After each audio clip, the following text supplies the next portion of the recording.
Est-ce que vous nous autorisez à dénoncer aujourd'hui en public?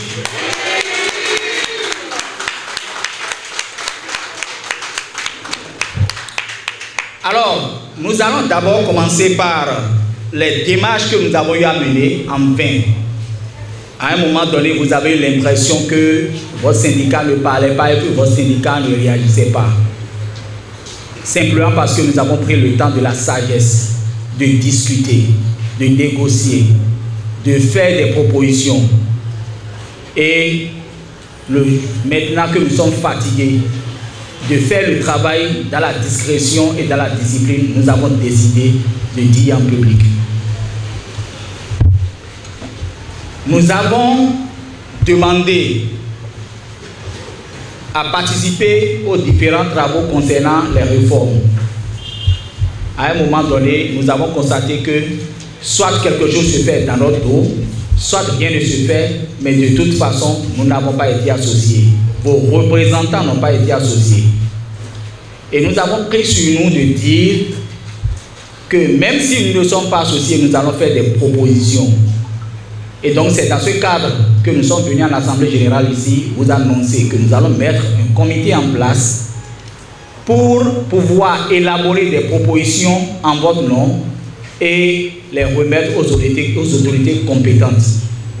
Et donc quand nous avons décidé de faire ça, nous avons mis le comité vraiment en place avec le soutien de l'ENEAM.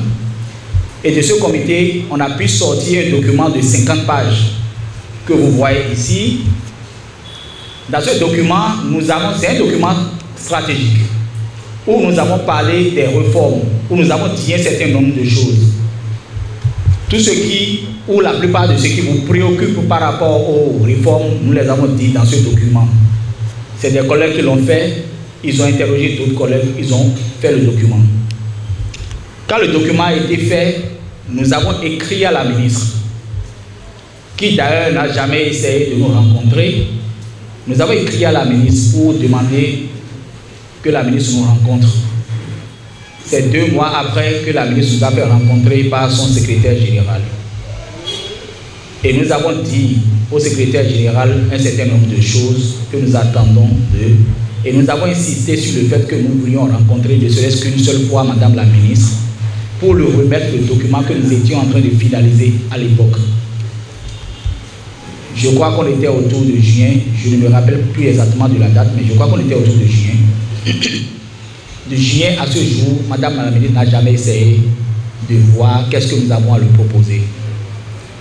J'estime que même si c'est des propositions bancales qui n'ont aucun sens, pour une autorité de son rang, qui ne nous méprise pas, le minimum c'est de dire, venez, je veux voir le document tout au moins.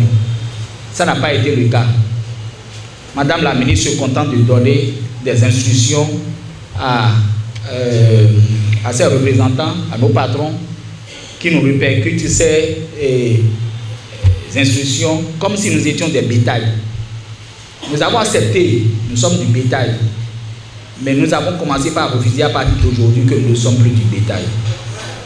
Camarades, salut! Salut, camarades! Camarades, salut! Salut, camarades! À partir d'aujourd'hui, rien ne sera plus comme avant.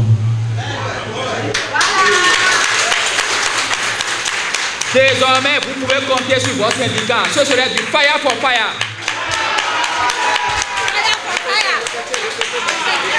Je voudrais vous dire, je vais commencer par une citation du président Bruno Amoussou, qui était dans l'opposition au président Yaïmoni, et qui disait ceci: si ceux qui apportent le feu ou ceux qui mettent le feu ne sont pas fatigués de mettre le feu, ceux qui apportent de l'eau pour éteindre le feu sont désormais fatigués. Et c'est pour ça que désormais ce serait du fire for fire. S'ils mettent le feu, nous allons mettre le feu avec eux. S'ils nous traitent comme du bétail, nous aussi nous allons les mépriser. Ceux qui nous maltraitent, nous aurons du répondant désormais. On n'acceptera plus d'être maltraités. En tant qu'agent, nous ne l'accepterons plus. Sur le terrain, nous ne l'accepterons plus. Quelle que soit la maltraitance, nous ne l'accepterons plus.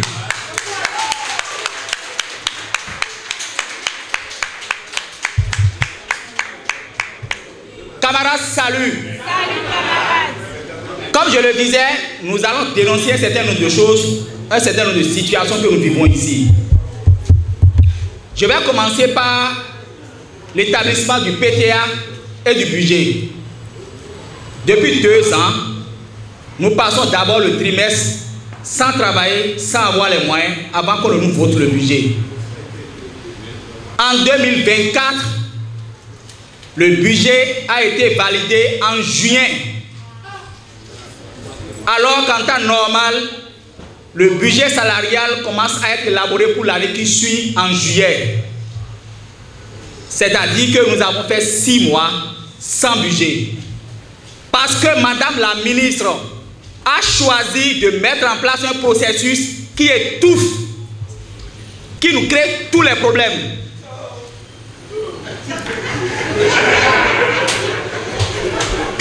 Il y a ce qu'ils appellent l'arbitrage budgétaire.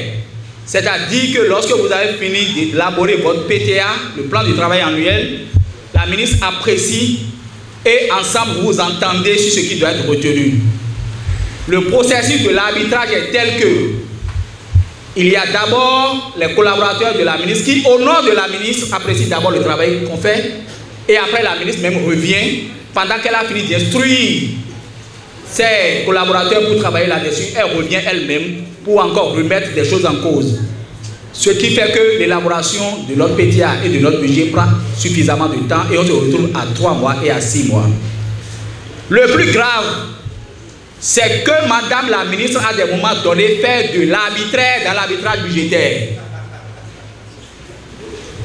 Qu'est-ce que j'appelle arbitraire? Lorsque Madame la ministre, sur aucune base, décide par exemple de casser les budgets et que finalement les marchés, lorsqu'on lance les appels d'offres, les marchés sont infructueux parce que les montants qui sont retenus ne répondent à rien du tout. Nous avons connu ce cas même dans le budget de cette année où on a prévu 62 millions pour une certaine activité. Madame la ministre a décidé de ramener ça à une trentaine de millions. Finalement, on est allé sur le marché, on n'a eu personne pour exécuter le marché.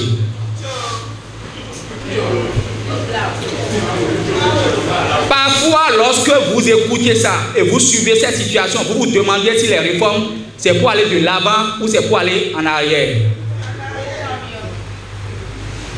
Il y a eu beaucoup de choses qui nous montrent que le gouvernement a envie de faire de bonnes choses à la SLTB, ancien ORTB. Mais le processus mis en place par Madame la ministre pose le problème. Madame la ministre nous a rencontrés, sinon a rencontré le personnel de son ministère. Et vous vous rappelez, Madame la ministre a dit qu'elle a mis des milliards à l'ORTB. Vous avez vu les milliards où? Est-ce que vous avez vu les milliards? Madame la ministre, qu'elle vienne vous dire là où elle a mis les milliards à la SRTB.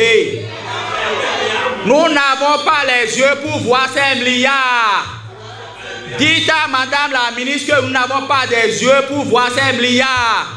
Qu'elle vienne nous montrer là où ils ont mis les milliards. Je me rappelle comme si c'était hier que Madame la ministre a dit que l'ORTB n'a jamais eu autant d'attention. Je l'ai dit au SG du ministère et je le répète devant vous.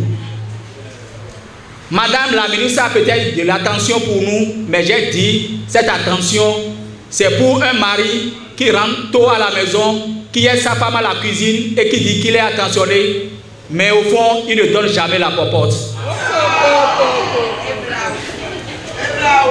Madame la ministre est comme un mari qui est attentionné, mais qui ne donne jamais la popote.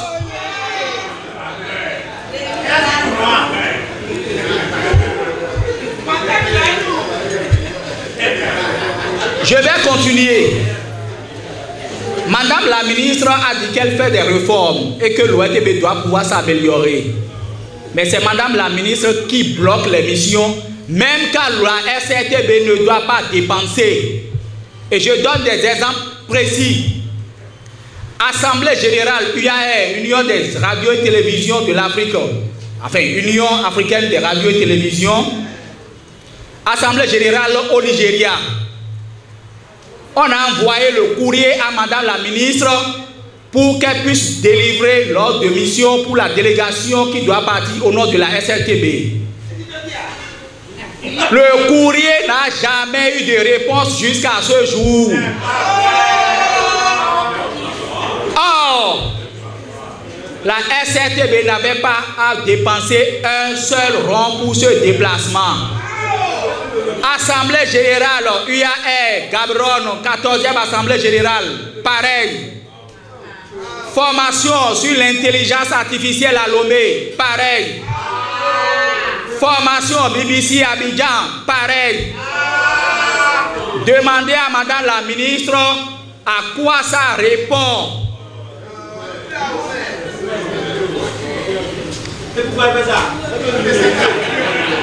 Si vous voyez Herman Kogame, vous pouvez lui demander. Notre collègue Herman Kogame a reçu un prix de l'UTI.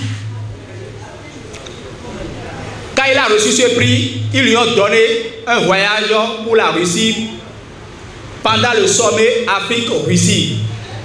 Il devrait partir avec un représentant de la direction. Le courrier est parti au ministère. Ils ont dit qu'ils s'activent pour sortir l'ordre de mission. Il n'a jamais eu l'ordre de mission. Vous pouvez lui demander si j'ai menti. Il a obtenu le premier prix.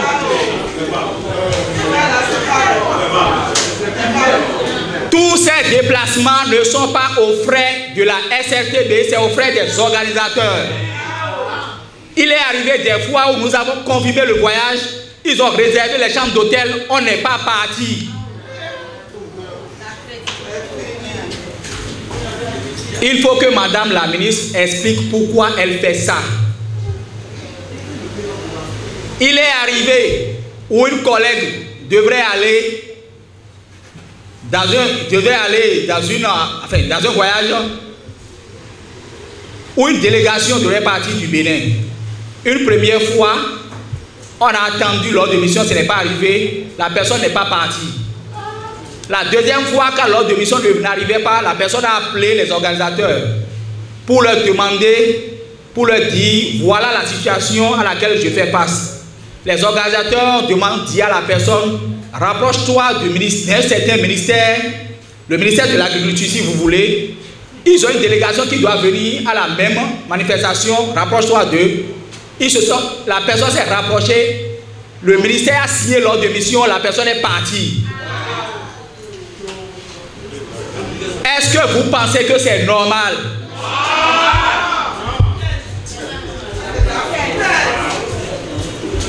Voilà des situations que nous vivons et que nous avons observé, mais aujourd'hui nous avons décidé de dénoncer ce genre de choses. Ce n'est pas normal. Ça fait pratiquement 4 ans. Ça fait plusieurs années de toute façon que nous n'avons plus un certain nombre de chefs de service dans la maison. Et si vous observez, on ne nomme plus de chefs de service à la SLTB ou à l'SORTB. Depuis 3 ans ou 4 ans, il n'y a plus de chef du service technique à la télévision ni à la radio. Il n'y a plus de chef de service programme à la radio. Il n'y a plus de chef de service multimédia. Mais rassurez-vous, Madame la ministre a eu des propositions sur ces postes plusieurs fois. Ces postes n'ont jamais été validés. De toute façon, si elle a validé, c'est qu'on n'a quand même pas les chefs du service. Est-ce que c'est pour que les choses marchent? Lorsque nous avons dit réforme, nous étions ici tranquillement quand un jour nous avons commencé par voir des blancs ou des étrangers dans nos locaux. On ne nous a pas dit qui ils sont, qu'est-ce qu'ils sont venus faire. Des recoupements d'informations, il y a eu un cabinet qu'on appelle TDF. Je suppose que c'est un cabinet, puisqu'on n'a jamais eu l'information de source officielle. Télévision France, je crois que c'est ça. Ils sont arrivés, ils ont rencontré des gens, ils ont tourné ici de octobre 2021 à ce jour. Qu'est-ce que ce cabinet a fait? Qu'est-ce qu'ils n'ont pas fait? Ils ont déposé leur rapport. Qu'est-ce que c'est devenu? Personne ici ne peut le dire. Que Madame la ministre nous dise ce que c'est. Qu'est-ce que c'est devenu TDF? Qu'est-ce que TDF est devenu?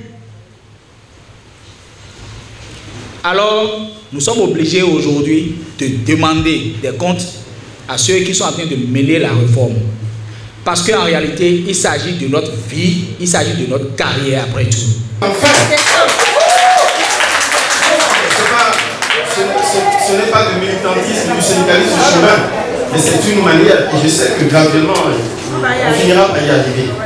Mais il y a longtemps que ça me brûlait. Si ça peut vous satisfaire comme réponse. Pour refléter au mieux notre engagement envers les communautés au Bénin, en Afrique et dans le monde, votre plateforme média Reporter Bénin Monde embrasse une plus large vision et devient Reporter Média Monde. Nous sommes le trait d'union entre les communautés et les gouvernants. Suivez-nous via notre site www.reportermediamonde.com et en vous abonnant à nos différentes pages sur les réseaux sociaux. Reporter Média Monde. Nous faisons de votre information l'actualité du moment.